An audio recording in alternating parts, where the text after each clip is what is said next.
Olá pessoal, seja muito bem-vindo a mais um episódio aqui no Dose Econômica. Para você que não me conhece, eu me chamo Eduardo e hoje a gente vai tratar aí de algo muito sério que, se não prestarmos atenção agora, nosso país vai pagar um preço muito caro lá na frente, se é que a gente já não está pagando. Que foi aí a notícia que chamou bastante atenção sobre o número de analfabetos funcionais no nosso país. Pois é, esse é um dado alarmante que envolve a questão da educação, mas que ao longo do vídeo também envolve economia, que é o nosso principal foco aqui neste canal. Essa semana então a gente tomou aí um baita banho de água fria no que se trata na questão da educação do nosso país. A gente sabe que o Brasil é bem problemático nessa área.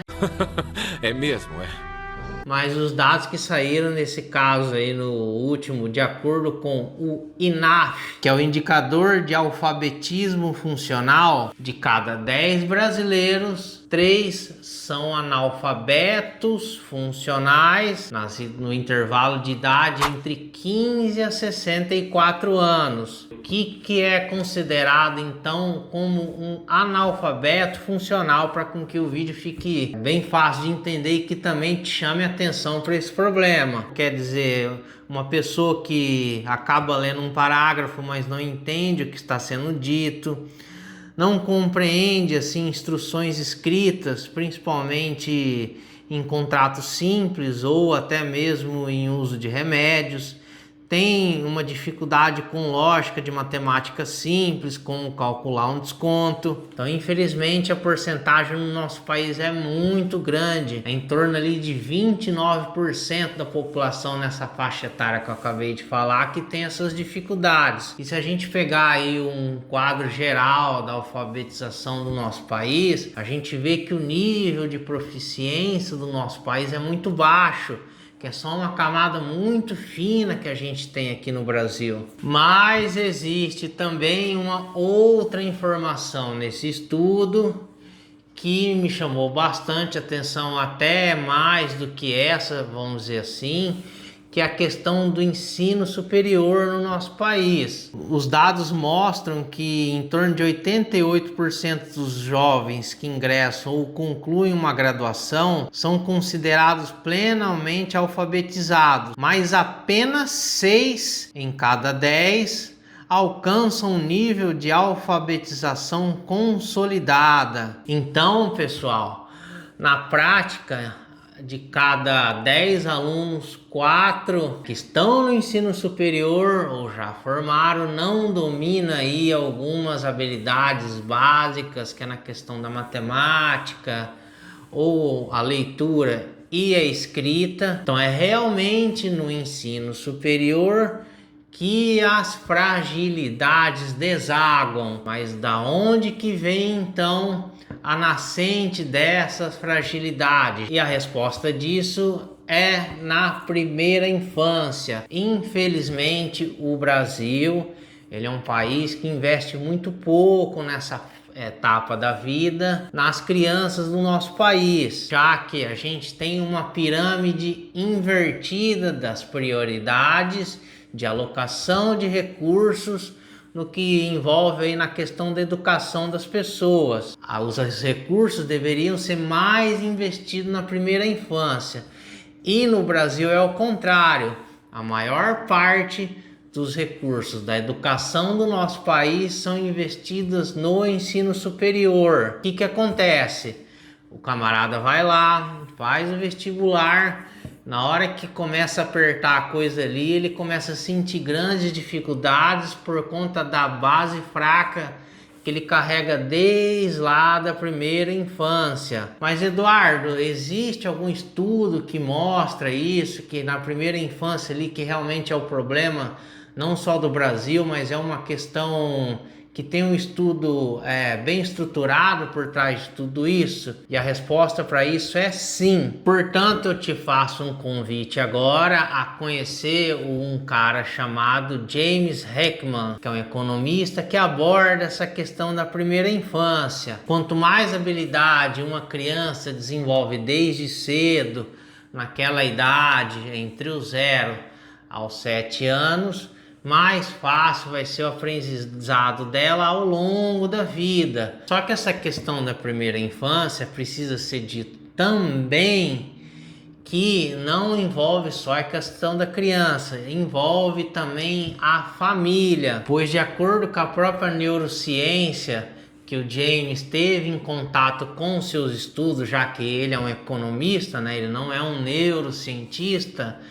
Desde ali a alimentação da mãe, da criança, quando ela está grávida, até também os estresses dela durante a gravidez, acabam afetando, vamos dizer assim, a plasticidade e a formação do cérebro ali da criança.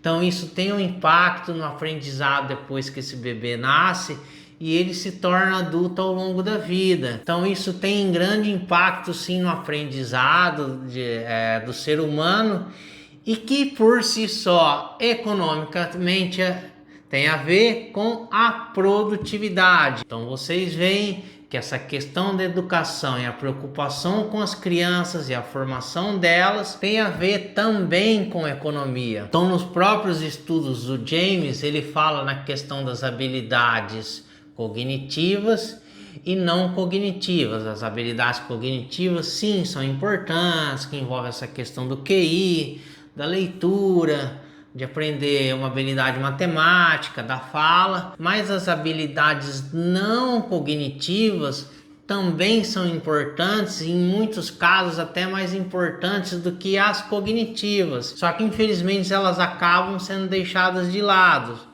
E as habilidades não cognitivas seriam as socioemocionais, autocontrole, curiosidade, sociabilidade. Tudo isso pode ser aprendido e uma vez feito, impacta tanto na renda, reduz o homicídio lá na frente, impacta também no emprego, na saúde. E juntando então essas questões das habilidades que são ensinadas para essas crianças na primeira infância, mas a questão da família, né? Se preocupar também se a criança cresce num bom ambiente familiar, que os pais deem aí uma boa educação e uma boa estrutura, acabam gerando um ser humano melhor, e esse ser humano lá na frente ele acaba sendo um ser humano mais produtivo, acaba trabalhando melhor, tendo uma renda melhor, e isso acaba tendo impacto lá na frente na economia. Portanto, faz todo sentido no que é conhecida a tal da curva de Heckman, que é aquela curva que menciona o retorno sobre o investimento em capital humano, ao qual ele é muito maior nos primeiros anos. Então, os gastos que devem ser alocados na educação de uma pessoa ao longo da vida devem ser maior ali nas primeiras fases da vida, já que o retorno do capital humano ele é bem maior do que comparado às outras fases da vida. Então, o que a gente vê no caso daqui do Brasil, na questão da graduação, com essa questão aí do trabalho do James que vocês acabaram de ver? Infelizmente no Brasil, como vocês viram, a gente investe pouco na primeira infância e muito no ensino superior, e deveria ser ao contrário, deveria aumentar mais os recursos na primeira infância e investir menos no ensino superior, já que a criança que tem uma base bem sólida, ela vai ter um retorno maior lá na frente. Portanto, investir mais na primeira infância não é só uma questão de justiça social, é uma questão também de um bom retorno econômico para a própria sociedade. Pois então que esse assunto fique bem nítido aí para você que está assistindo, e que se você é uma pessoa que defende mais recursos no ensino superior, achando que isso vai melhorar as faculdades, você está totalmente errado, já que se não tiver uma boa base lá atrás, como a gente acabou de ver, não vai adiantar triplicar, quadruplicar os orçamentos do governo no ensino superior, se na hora que o camarada chega na faculdade ele não sabe o que fazer, beleza? Então eu te aguardo então na próxima semana com mais um episódio aqui no Dose Econômica. Te vejo lá. Tchau, tchau.